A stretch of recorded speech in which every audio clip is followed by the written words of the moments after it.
अस्सलाम वालेकुम व्यूअर्स। आज की बात के साथ मैं हूं डॉक्टर वहीद अजीमी। आज हम आपसे चिकनी चुपड़ी बातें करेंगे। जी हाँ, आज हम आपसे चिकनाइयों की बातें करेंगे। वो चिकनाइयाँ जो आपके जिस्म का हिस्सा हैं, आपके खून में गर्दिश करती हैं और आपकी ज़िंदगी के लिए अज़हद ज़रूरी हैं, इन्हें आप कोलेस्ट्रॉल के नाम से जानते हैं। हर चीज़ मीज़ान में अच्छी लगती है। ये चिकनाइयाँ जब तक मीज़ान में रहती हैं, नॉर्मल बॉडी फंक्शन के लिए अज़हद ज़रूरी हैं, लेकिन जब इनका तवाज़ुन बिगड़ता है तो यही चिकनाइयाँ हमारी ज़िंदगी के लिए ख़तरा बन जाती हैं। आज हम बात करेंगे हाई कोलेस्ट्रॉल या हाइपरलिपिडीमिया के बारे में। बॉडी में कोलेस्ट्रॉल 3 तरह का होता है। एक वो कोलेस्ट्रॉल है जिसे हम बुरा कोलेस्ट्रॉल कहते हैं या LDL के नाम से जानते हैं। ये खून की नालियों में जम जाता है और बहुत सी बीमारियों का बायस बनता है। इसकी दूसरी टाइप HDL है जिसे हम अच्छा कोलेस्ट्रॉल भी कहते हैं। ये बुरे कोलेस्ट्रॉल को कम करने के लिए, उसे जिगर तक पहुंचाने के लिए बहुत अहम किरदार अदा करता है। तीसरी टाइप ट्राइग्लिसराइड है जिन्हें हम TG के नाम से भी जानते हैं। हम जितनी भी ज़्यादा एक्सेसिव या ज़रूरत से ज़ायद कैलोरीज यूज़ करते हैं, वो तमाम कैलोरीज फैट में कन्वर्ट हो जाती हैं और फिर वो ट्राइग्लिसराइड की सूरत में सेल के अंदर डिपॉजिट हो जाती हैं। जब इनकी तादाद एक हद से बढ़ती है तो ये दिल की बीमारियां, फालिज और दूसरी बहुत सी मेडिकल कॉम्प्लिकेशन का बायस बनती हैं।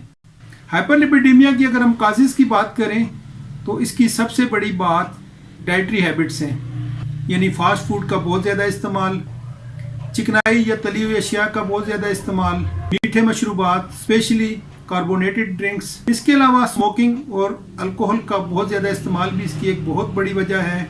डायबिटीज़, मोटापा, ये भी इसके रिस्क फैक्टर में शामिल है। फिजिकल एक्टिविटी या एक्सरसाइज का ना होना, सीडेंटरी लाइफ, ये भी इसका एक रिस्क फैक्टर है।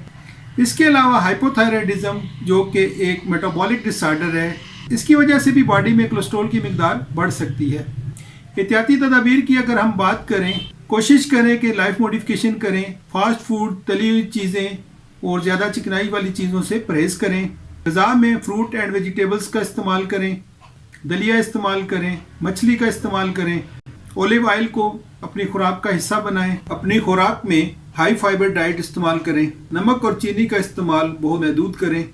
अगर इसके होम्योपैथिक इलाज की बात की जाए तो होम्योपैथिक में इसका फौरी, मौसर और आसान इलाज मौजूद है।